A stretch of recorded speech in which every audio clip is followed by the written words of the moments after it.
আজকের ভিডিওতে থাকছে মজাদার রেড সস পাস্তা রেসিপি। মজাদার এই রেসিপির জন্য লাগবে খুব সাধারণ কিছু উপকরণ। আসসালামু আলাইকুম, আশা করছি সবাই ভালো আছেন। নতুন আরও একটি ভিডিওতে আপনাদের সবাইকে স্বাগতম। চলুন তাহলে উপকরণগুলো দেখে নিই। আজ আমাদের লাগবে যে কোনো ধরনের পাস্তা, সাথে ময়দা, টমেটো কুচি, যা আমরা পরবর্তীতে পেস্ট করে নেব। সাথে নিয়ে নিলাম ধনেপাতা কুচি, চিলি ফ্লেক্স, সামান্য কিছু মশলা এবং রসুন কুচি, সাথে সাদা তেলও লাগবে।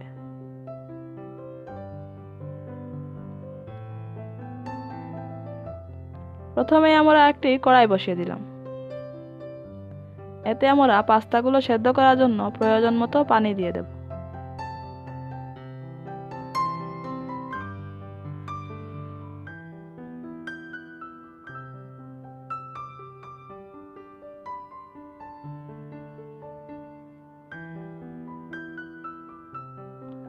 পানিতে আমরা অল্প পরিমাণে সাদা তেল দিয়ে দেব।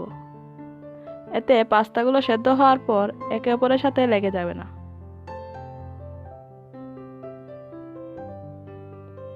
পানি ভালোভাবে ফুটে এসেছে। এবারে এতে আমরা পাস্তাগুলো দিয়ে দেব।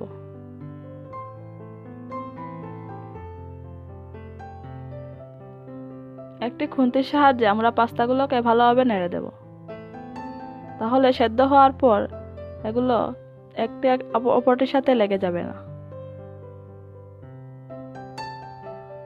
এবারে ঢাকা দিয়ে ভালোভাবে সেদ্ধ করে নেব। 7-8 মিনিট পর আমাদের পাস্তাগুলো সেদ্ধ হয়ে গেছে। এবারে একটি ছাঁকনির সাহায্যে আমরা পাস্তাগুলো তুলে নেব।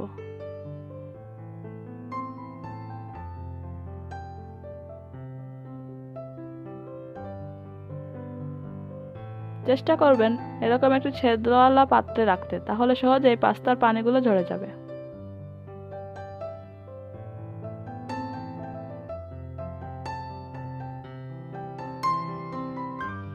পাস্তা রান্নার জন্য আমরা আরও একটি কড়াই বসিয়ে দিলাম। এতে আমরা দিয়ে দেব প্রয়োজন মতো সাদা তেল। আপনারা চাইলে সাদা তেলের জায়গায় বাটারও ব্যবহার করতে পারেন।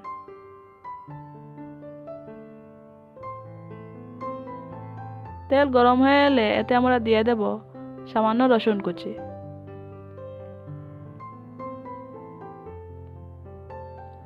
রসুন কুচিগুলোকে ভালোভাবে নেড়েচেড়ে লাল করে ভেজে নেব।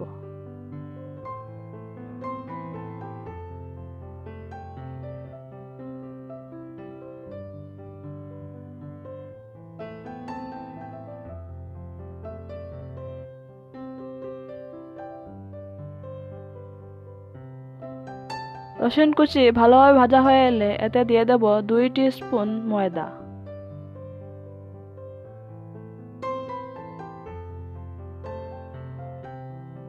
ময়দা দেওয়ার পর খুন্তির সাহায্যে ভালোভাবে নেড়েচেড়ে তেলে ভেজে নিতে হবে। ময়দাটাকে তেলে ভালোভাবে কিছুক্ষণ ভেজে নেব। এতে ভালো একটি ফ্লেভার আসবে। এই ময়দার কারণেই কিন্তু সসে পরবর্তীতে একটি ক্রিমি ভাব আসে। ময়দাগুলো ভালোভাবে লাল করে ভেজে নিয়েছি। এবারে এই পর্যায়ে আমরা সামান্য পানি দিয়ে দেব। পানি দেওয়ার সাথে সাথে কিন্তু ভালোভাবে নাড়তে হবে, নয়তো দলা পেকে যেতে পারে। ভালোভাবে পানি দিয়ে নেড়ে নিয়েছি। দেখুন কত সুন্দর মিশে গেছে। এবারে আমরা আগে থেকে করে রাখা টমেটোর পিউরেটা এখানে দিয়ে দিলাম। এবারে খুন্তির সাহায্যে ভালোভাবে নেড়েচেড়ে মিশিয়ে নেব।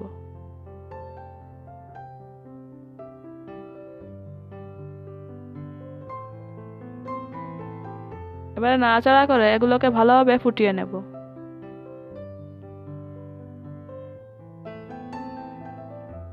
এই পর্যায়ে আমরা মশলাগুলো দিয়ে দেব।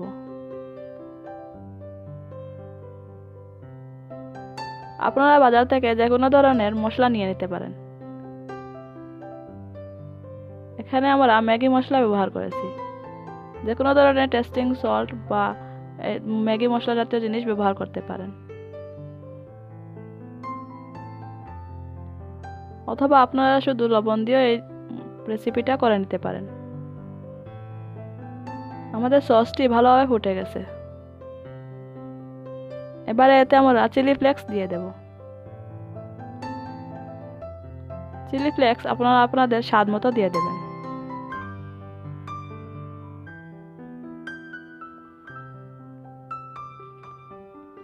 এবারে সসটাকে ভালোভাবে নাড়াচাড়া করে ফুটিয়ে নেব।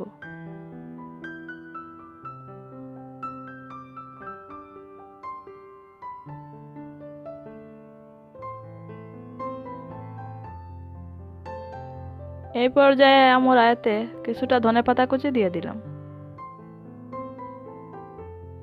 পাস্তা সাধারণত কেউ ধনেপাতা কুচি দেয় না, আমরা এখানে একটু বাঙালিপনা আনার জন্য ধনেপাতা দিয়ে দিলাম। খেতে কিন্তু দারুণ লেগেছিল, আপনারাও ট্রাই করে দেখতে পারেন।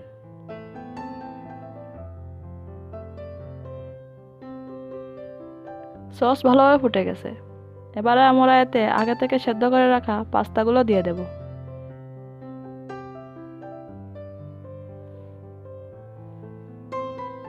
এবারে পাস্তাগুলোকে খুন্তির সাহায্যে ভালোভাবে সসের সাথে মাখিয়ে নেব।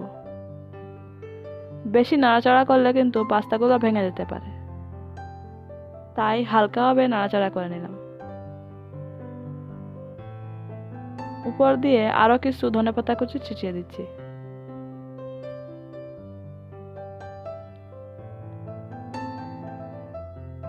এবারে পাস্তাগুলো নামিয়ে নেব।